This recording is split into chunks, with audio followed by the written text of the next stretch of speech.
This moment was so exciting. For all of us WCW fans who lived through the disappointment of the Alliance versus the WWE, it finally felt like we were getting the invasion we'd hoped for all through the 90s. When Vince McMahon purchased the remains of WCW, there was a sadness amongst many wrestling fans, whether you preferred WCW or WWE or even ECW. Sure, the McMahon family had won the war, but had us wrestling fans won anything at all? Time would prove that a Vince McMahon without the spirit of true competition in the business was not the same creative genius at all. But in 2001, the storyline presentation of the WWE versus WCW and ECW just didn't feel right, or in any way realistic.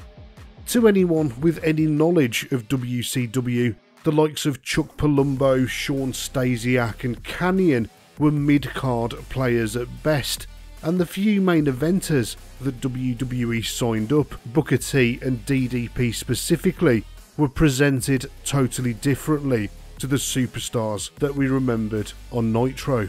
WCW was where the big boys played, and that was specifically referring to the Kevin Nashes, the Hulk Hogans and the Scott Halls of the wrestling world. The invasion storyline fizzled out in November 2001 and was quickly forgotten about.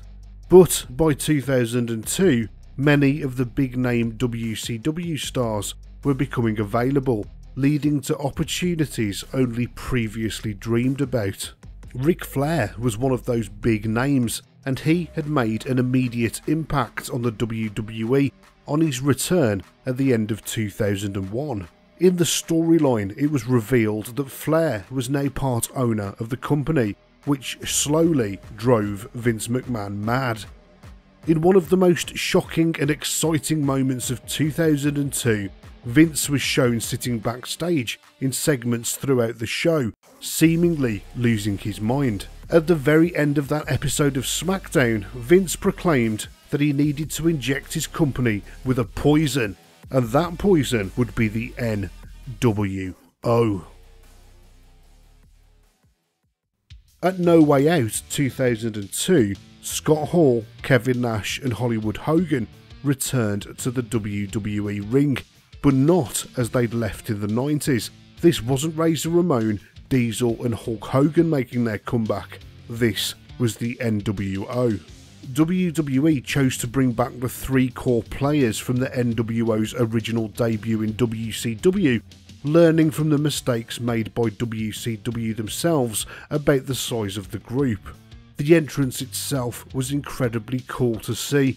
The black and white visuals, the proper NWO music, the swagger from all three men. This felt like the real thing, and the crowd popped big time. Nobody ever imagined they would see the NWO in a WWE ring. The three men were given promo time at the top of the show, and this is where the problems began. While it was incredibly cool and surreal to see these three superstars back in a WWE ring after dominating WCW for so long, the words they spoke were confusing. It was a rambling, sarcastic promo from all three men, and the crowd immediately started shouting the "What" chant back at them. Hogan was cheered raucously, however, which would be significant down the line. Considering these guys were meant to be the poison to kill WWE, they came off more like catnip.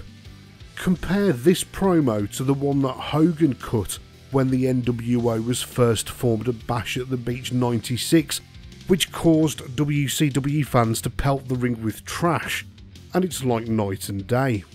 Later, backstage, the trio cornered Steve Austin and tried to intimidate him. He turned the tables in about 10 seconds flat, and the NWO were already looking like a bunch of schoolboys. Matters were made worse when they ran into The Rock later in the evening, and he basically did the same to Hall, Nash and Hogan verbally. They'd been back for less than 2 hours, and they'd already had their balls cut off by WWE's two biggest superstars. If this was back in WCW, they would have ambushed both men and left them unconscious face down on the floor, proving that they were the poison that they were promised to be. The main event that night saw Austin face Jericho for the undisputed title. Jericho won, and after the match the NWO invaded and spray painted Austin with the NWO initials. It was a very weak debut. Remember when Scott Hall appeared on Nitro for the first time? You know who I am, but you don't know why I'm here. A moment that went down in wrestling history. It is so fondly remembered, even to this day, as a moment that changed the industry forever and put it on a different road altogether. That's what the NWO should be about. Even so, Scott Hall and Hollywood Hogan were positioned as main event players going into WrestleMania 18, as Hogan would feud with The Rock and Hall would feud with Stone Cold Steve Austin. The original plan was to have Hogan go against Austin, but Austin vetoed it, not believing Hogan was good enough in the ring to lace his boots. The feuds would intertwine, with Hall wrestling The Rock on SmackDown, with lots of interference from the boys, and Stone Cold himself. On Raw, The Rock and Austin teamed up to take on the trio. Early on, Hall was absolutely the workhorse for the NWO in these matches, Vince probably remembering his work rate back in 1995. A lot of water had gone under the bridge since then, however, and Hall absolutely put in the best performances of his last 3 or 4 years, but they wouldn't be good enough. Looking back with hindsight, we know now that Hall was still struggling with those old personal demons, and there was no way he would last long in the WWE. Hall vs Austin at WrestleMania was a lame duck of a match, memorable only for Hall's ridiculous sell of the Stone Cold Stunner. Scott Hall wasn't happy at having to job to Stone Cold at the time. Dave Meltzer later reported, in particular, he felt since that he'd just arrived that he had to beat Steve Austin in their match at the 2002 WrestleMania, and he wasn't happy that it didn't go that way. The finish of that match was highly discussed at the time, with some feeling Hall needed to go over as the newcomer, although in every version of that it would have been due to NWO interference. That might have been Hall's view of things, but for most other people, they didn't believe that Hall should have been in that match at all. Others felt that Hall's track record was such that he never should have been booked with Austin in the first place on that show, and that they certainly shouldn't have had Austin lose to him. According to Jim Ross, Hall showed up to WrestleMania with a deep hangover, solidifying the decision for him to lose. The likes of Shawn Waltman and Kevin Nash thought that this decision would dilute the threat of the NWO. Austin himself would later say, "It was very disconcerting that Scott would have this great opportunity to come back and be in play at this level, no matter the finish. This bullshit about if we get beat at WrestleMania it's going to kill us. Then you must have zero fucking confidence in your goddamn work. You're telling me you're not a good enough worker to lose and maintain your credibility? That's the art form of pro wrestling." It was a tip-off that was still in choppy waters. For Hollywood Hogan, on the other hand, his stock was going in a different direction. Ever since that return at No Way Out, WWE fans were gasping to cheer for the man that made Hulkamania and put WWE, their wrestling federation, on the global map in the mid-80s. Finally, the Hulkster was home, and nobody wanted to see him as a heel in the black and white. Hogan came to the ring on his own in the build-up to his match with The Rock and cut a promo. The fans roared for him still, however, bowed to him and chanted his name before he even spoke a word. You know guys, it feels great to be back in this ring, in the WWF. I mean, the WWF made Hulk Hogan a legend, and it feels even greater tonight to be out here in front of you WWF fans. Right here tonight, I mean, we've been through everything together. If I reminisce and I think back, I mean, we fought the Russians, man. We fought the monsters. I mean, my God, we even took on Andre the Giant, God bless his soul. 700 pounds of Andre the Giant at WrestleMania 3. You and I, we took Andre the Giant. We pressed him over our heads and we slammed him. Hogan and WWE tested the waters perfectly. The fans hung on to every word he said, and they cheered excitedly. Then Hogan brought it back down to earth. And then you people turned on me. I mean, why did you start taking Hulk Hogan for granted? I never wanted to leave the WWF. I wanted to stay here in the WWF. I wanted to end my career here in the WWF. I mean, suddenly you didn't have any more respect for Hulk Hogan. Suddenly you drove me out. The WWF fans drove me out of the WWF. It wasn't time to turn face just yet. As Hogan told the fans to kiss his ass and to bow down to him as wrestling's biggest icon, out came The Rock. Unlike the lame contest between Austin and Hall, The Rock versus Hogan truly would be a match for the ages, a dream match, icon versus icon, and one that would transcend the NWO angle and all but render it useless. The Rock and Hogan worked really well together, the WrestleMania match truly electrifying with both men over with the fans. The Rock won the match, but after the handshake, it was clear that Hogan was a winner too.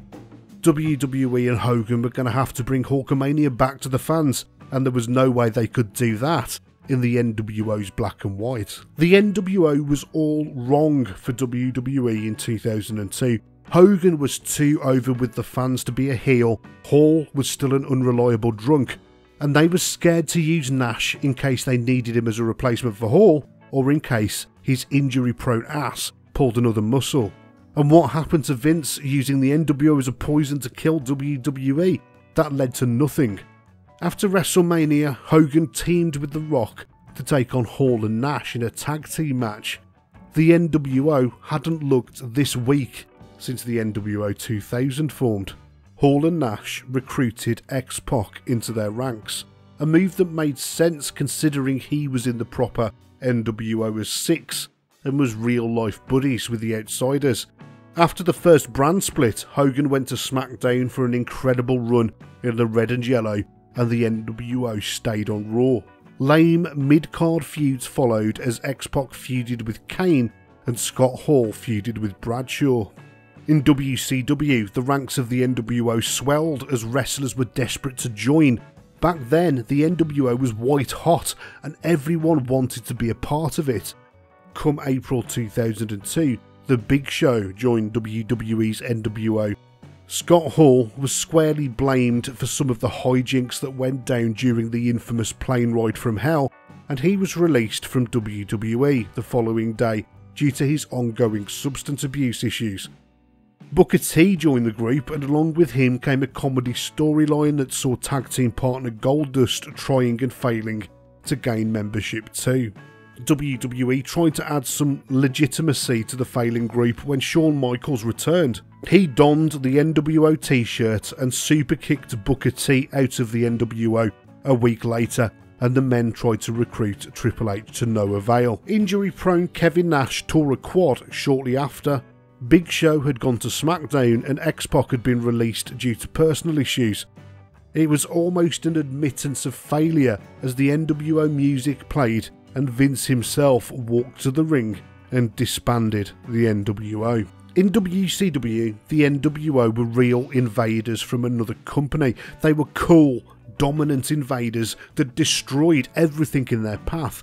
They took America's distant number 2 promotion, still rooted in its southern traditions, and sprayed paint all over it and kicked its ass. While the NWO was a storyline in WCW, it genuinely threatened to engulf the entire actual company.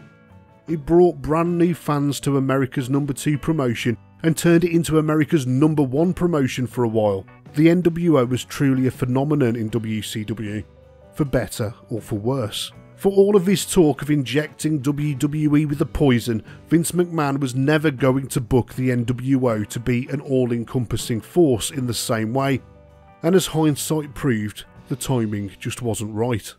The NWO occasionally returned for fun segments and moments in the years since, with individual members and the faction itself going into the Hall of Fame, proving that even some of the best concepts in wrestling should just be remembered fondly and left in the past.